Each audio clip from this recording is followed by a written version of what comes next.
In Black communities, churches have always been the lifeline. What is being done to foster the continuation of that experience? I tell you, when COVID hit, one of the big challenges of the church was that how to adjust and turn its resources to be able to keep in touch with the people that they are fellowshipping with. One of the things I've discovered since this time, a lot of churches were not able to make that turn. A lot of churches during COVID have to shut their doors because they didn't have the resources, nor were they accessible to the technology that was necessary in order for them to continue. What has been going on, and I can speak particularly for what's happening with Ecclesia, we've been online every day in order to keep touch with our people with morning devotions and with afternoon Bible studies. We've used Zoom, we've used Facebook, we've used Skype, we've used conferencecall.com to host Bible studies, to do Sunday school. We live stream on Sunday every Sunday morning at 10:30. And for most of the African American churches during this COVID, it's been very difficult for us to come back in person in the midst of the pandemic. A lot of our churches of the lighter hue have sought to continue to meet either outside or inside, but they continue to meet in person. Our folks who have been unproportionately affected by this disease have still fears and concerns about what to do when they get in a large group of people. And so one of the big challenges that I've tried to do, even with our online outreach every day, is to keep our people informed about where we are and keep them reminded that our major concern is for their safety, even as we are concerned about their spiritual growth and for their well-being. We've done all kinds of things, drive-by shoe giveaways. We give food away every week. We've done, before the election, we did drive-by voter registration.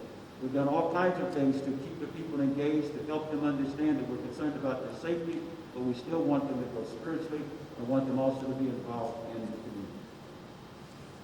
I am so proud of, our pastors in our Black churches. This was totally different, and I know it was for many of them, from the large churches to the smaller churches, just being able to still say, I need to give the gospel. I need to get it out to the people. Yeah, there was a short stint of saying, how do we do that?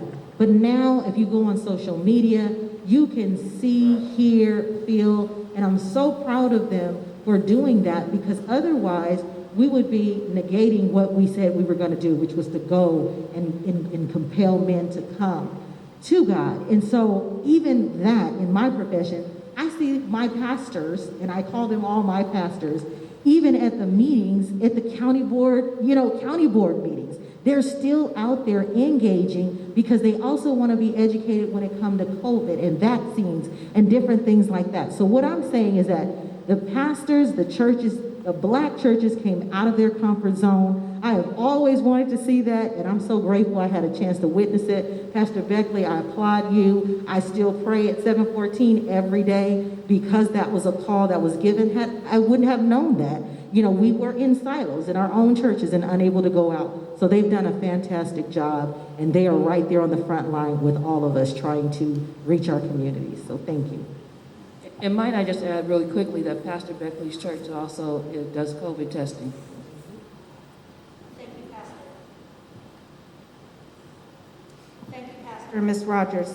Ms. Rodgers, if I can continue with you, why did you choose your career? And what do you do different in 2021 to leave your footprint?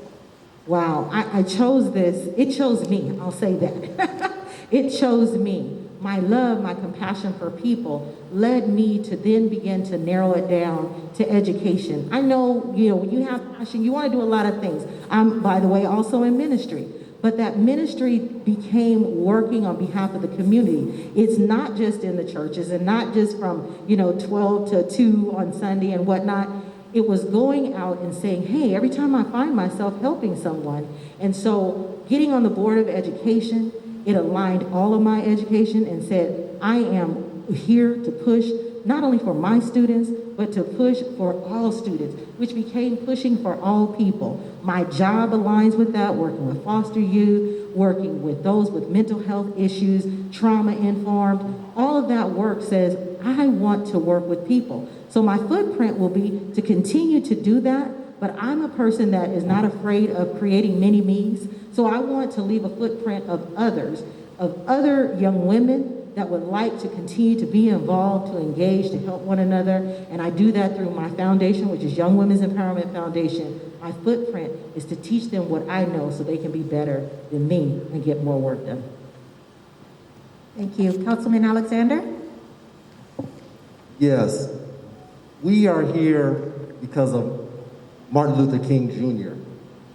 And I am a retired United States federal agent, and I'm second generation. And knowing that what happened to our ancestors in Birmingham and elsewhere around the country, my father had a saying, don't run from the man, be the man.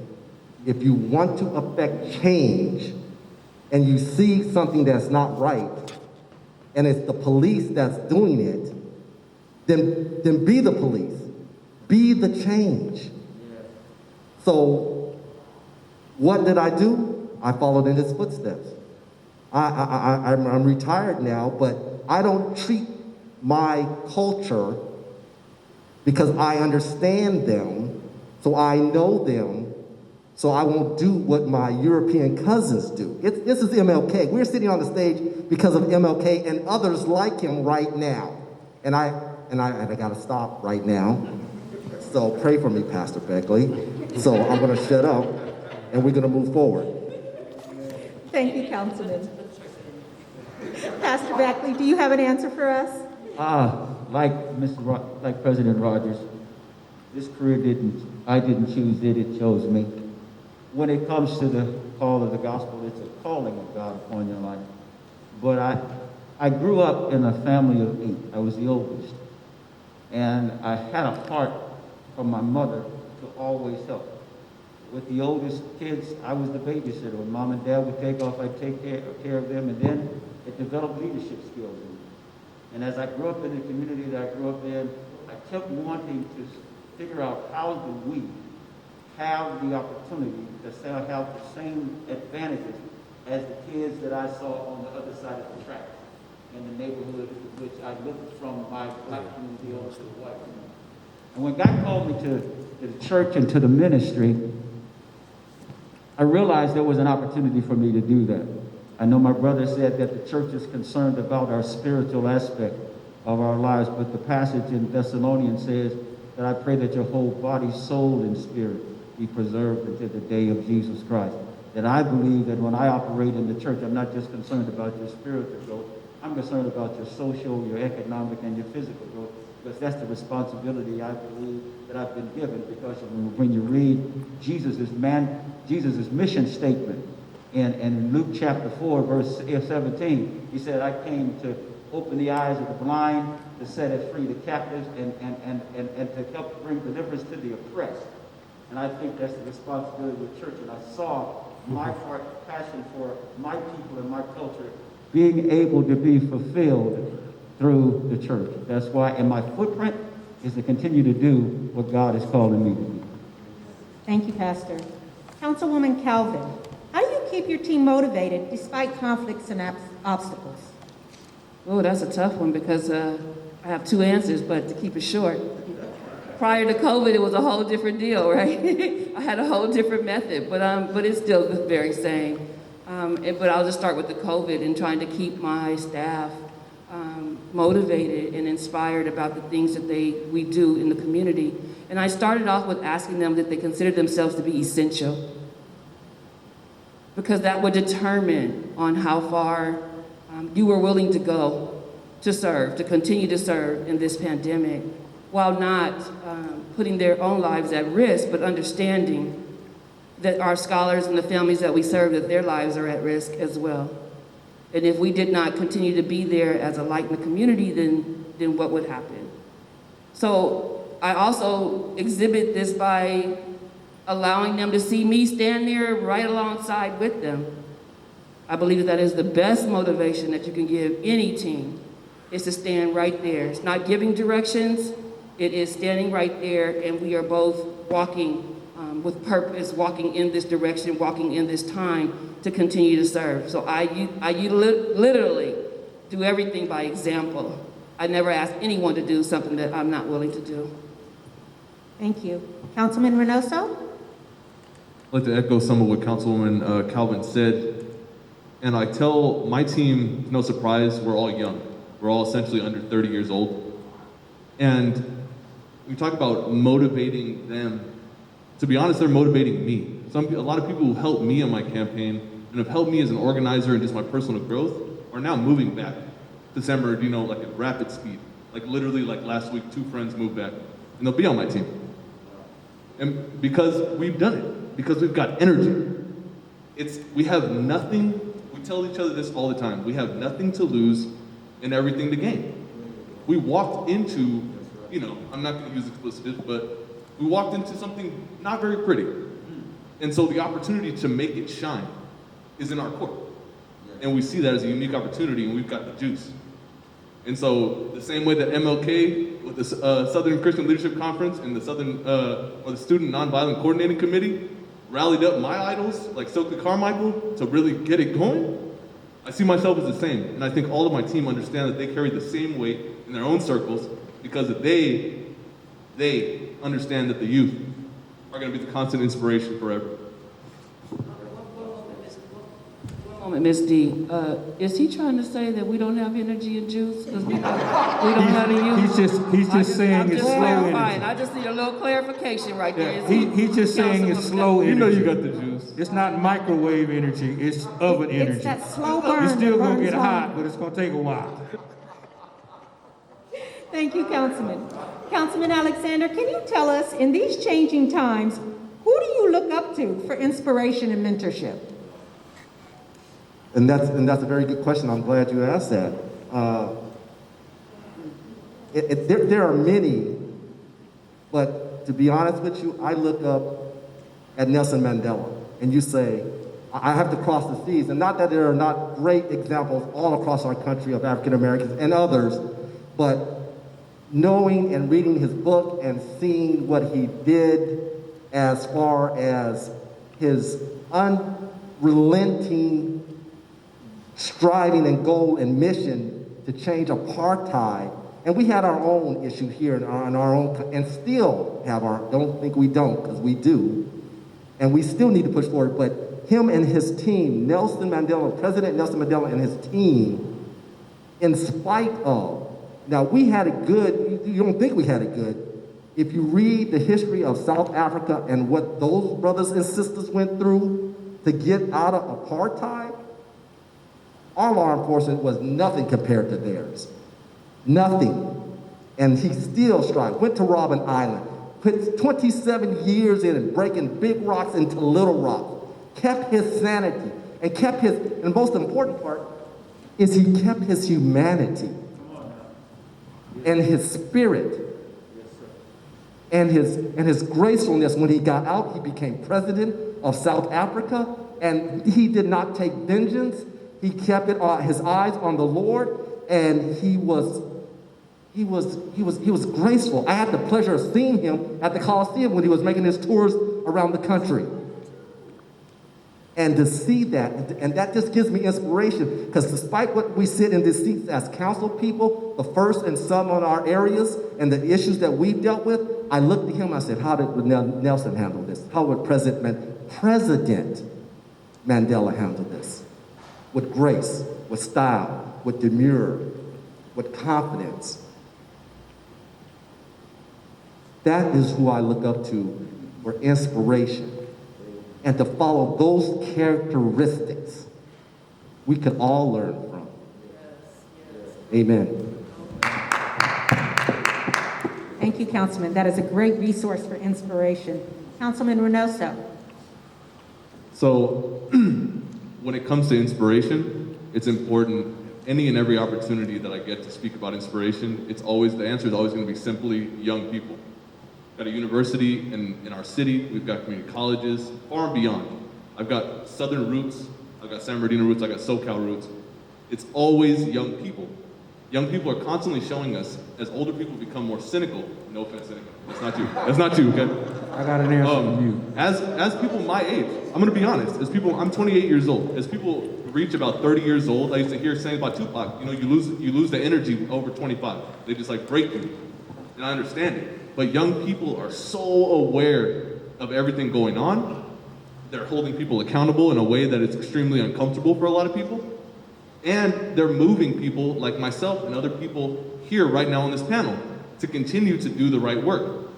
And when it comes to mentors, I have so many people that I've pulled information from, and I want to take this opportunity to honestly thank Councilman Alexander and Councilwoman Calvin, because with their expertise and just the lives that they've lived, I hope that I offer things to them, but I am constantly learning from my fellow incoming council members. We came in together, and now we're like a freight train because we're committed to learning from one another, I believe, and doing it on behalf of our residents. And so I say thank you, truly.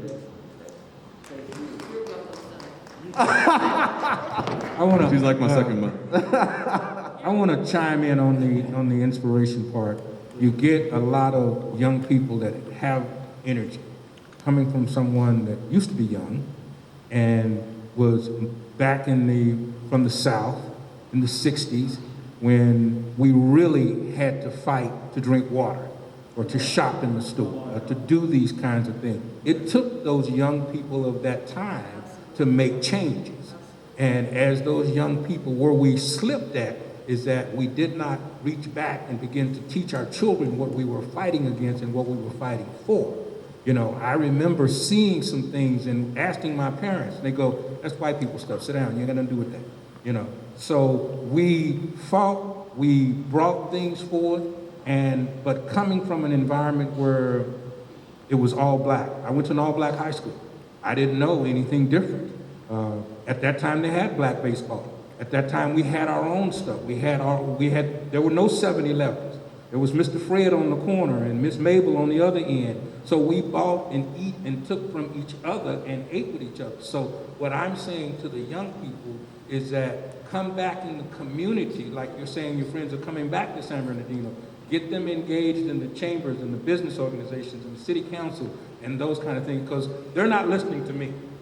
You know, and if I can get one or two to kind of listen to the direction that we're taking them in, then they'll listen to you because you're with us over here. So yes, we need that young energy to turn on that other young energy, but to turn it on the right way. Because what we seen last week and what we're going to talk about later is that we don't want our young people hurt. We want them to stand up for what's right, and we'll stand behind them and make it right. Because when we begin to march against certain things, the media will show our young people still in tennis shoes, you know, and that's all they'll show. And we won't see that the young people are out there really trying to make change. So I say to the young people, I take my hat off to them and I say, thank you so much for bringing them back into the fold. And I ask the older people here to help you turn them around and help get things moving. Absolutely. And I will be that bridge. Absolutely. Thank you, Mr. Wallace. Ms. Rodgers, where do you find inspiration? My inspiration, I have to say, my inspiration is God, which builds my faith. And if I didn't start that outright, you know, I wouldn't feel comfortable, and that is who I am. But out of that, my inspiration is the parents, my mother and father, who introduced me to God, and who also birthed me here in San Bernardino City to be able to do the work that I'm doing. That inspires me because my mother's father, my grandfather, was a slave. And I had the opportunity to talk with him and share and find out things that really happened. I didn't have to read it out of the book. But the beautiful thing about that, he was a kind man, a gentleman, who never told any of us to hate, but he told us to work. And that is what my commitment has been, to continue to do that. And it inspires me, it motivates me. And here, as I love the city of San Bernardino, introduced me to a wonderful woman that just turned 80 years old, Dr. Margaret Hill, who's going to be a part of this, who is my mentor. I don't need 70,000 people giving me 1,000 things, but when you get with somebody that know what they talking about, you stick with that. And that is my mentor. I appreciate her. She puts up with me because I'm going to ask questions because I want to get it right. I want to do it right. And like Ben, I guess we was once young, but I'm not going to finish that scripture. But I have never seen the Lord forsake. He has not forsaken us. So in the meantime, I'm going to take my old type young spirit, but I'm going to keep on working.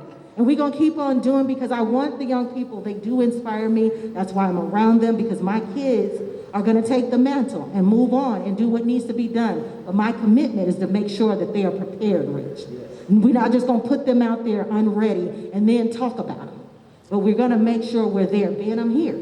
My commitment. Call me anytime, because my commitment is to make sure we get it right and that you guys are able to be successful. And what we couldn't do, you can take it on and take the mantle. So I'm inspired by my parents. Love them dearly. Dr. Hill is my girl. And after that, we're going to continue to move forward. Thank you. Thank you, Ms. Rodgers, for sharing. Pastor Beckley, if I can ask you, with the turn of events that happened on January 6th at our nation's capital, what do you think is needed to help our country heal? What's not needed? When I observed what happened on Wednesday,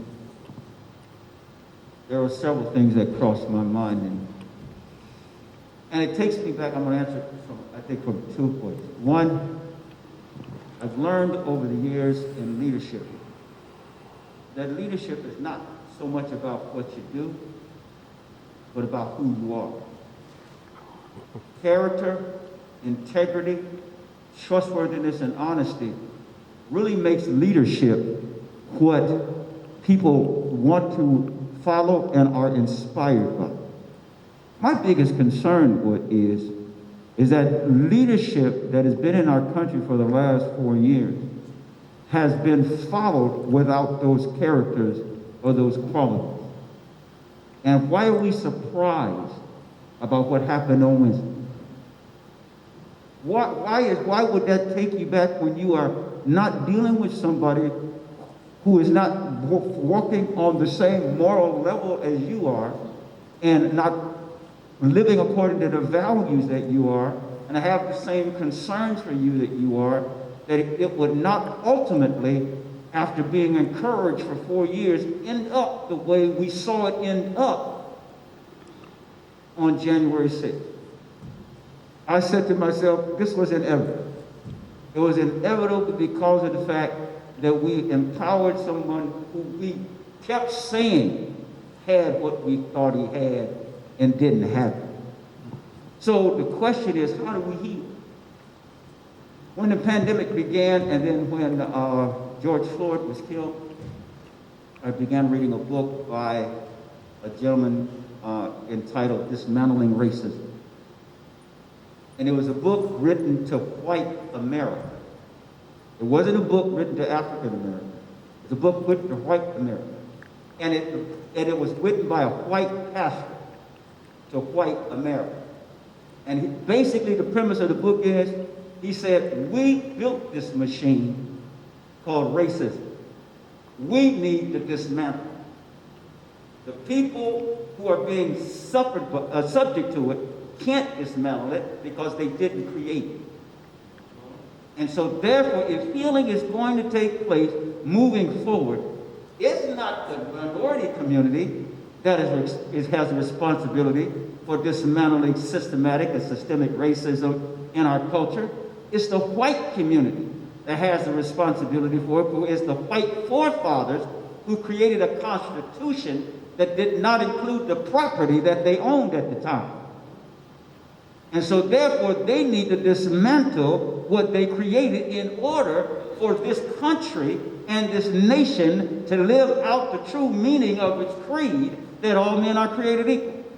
Because right now, even as it is operating, that's not the case. You saw it, if you and I, every one of us across this stage, said this thing, because they were saying it on social media, if there had been a little bit of diversity in that group on Wednesday, just a little more dark-colored skin, a little more brown-colored skin, the outcome would have been totally different than what we saw. There have been more dead bodies, and there have been more arrests. And so we need to understand that healing requires that culture, the predominant culture, to step up and be willing to recognize their sin, repent from their sin, and then work with those of us who have been experiencing this for years for a solution that makes all of us equal, and makes all of us benefit, and make all of us prosper from this dream that we call the American dream. Thank you, Pastor Beckley. If they don't, And if they don't, then the real challenge for us in the minority community is to continue to fight, continue to work to make them realize it, and continue to do like our forefathers, King, Gandhi, Nelson Mandela. Do it with integrity. We don't stoop to their level, but we raise them up to where they're supposed to be. And listen, I'm 66 years old next week. We've been fighting this for 50-something years. I'm 70, Yeah. and we've been fighting this, and I don't think they will. You say if they don't, I don't think they will. I think we, as a people, have to stand That's it. against it constantly. It's Consistently. not going to go away. It'll get smaller. The George Wallaces of the world that stood and said, those kids are not coming to this college, and have gone on, but he had children. And those children were raised with the same mindset. Some of the people that were in the White House, that was just in the White House, served on George Wallace and some of those other people's boards. So we have to say, I don't think they will, but I think our will is stronger than they will because we have the will of God on our side. This generation. We have taken so much that they've given us and turned it in, even the N word, we turned it into a joy, a Yes. noun, pronoun, and an adjective. You know, we take the worst piece of meat and turn it into the best piece of meat, and in over 30 years now, it costs more than anything. So we have a knack of taking whatever it is and making it so much better. We have the best athlete, the best singer, the best person that does this. I mean, we are awesome people. And the minute we understand how awesome we are, that's when things will change.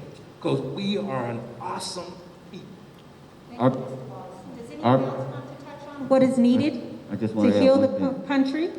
Just want to add one more. I think this generation is the best hope for what you say may not happen, will happen. Because it's this generation that responded to George Floyd cross-culturally. For the first time in our history, cross-culturally and globally, this generation did it. We need to encourage this generation, support this generation, because I believe this generation will experience the healing that you and I and all of us have been looking for years. Councilman Reynoso, do you have a take on what is needed to heal the country? Real brief. I think it needs to be said explicitly. I think as we watched on January 6th, we saw most people were expecting the same outcome that you see with people of color when they even gather. Period. Didn't happen. And so what people wanted at the end of that day, after I had processed a little bit, was the biggest question is why. It's not that they all should have been necessarily, they should have been murdered or anything. Treat us like you treat them. And so, is the camera on my face right now? You have to condemn, in the meantime, white supremacy at every angle. And that looks like organizations that the president's mentioned, like the Proud Boys, the Ku Klux Klan, all of these militias that are operating in the woods, that are bordering on terrorism. You have to label them as what they are. Stop treating young college students for wanting to mobilize their community, for doing things that we're talking about, for owning our grace. Stop preying on us and tell the world the truth from the top down. America is built on supremacy, white supremacy, and until it acknowledges its sins on a daily basis, because it doesn't go away tomorrow or with the election of Joe Biden, we don't move. But the communities like us will continue to do so regardless, because it's in our backbone. We all come from slaves on this dais. And because of that, we understand that we really still have nothing to lose and everything to gain. Thank you. I do want to thank everyone for being here. I recognize your commitment to your community as you take a moment of your time to speak with your community.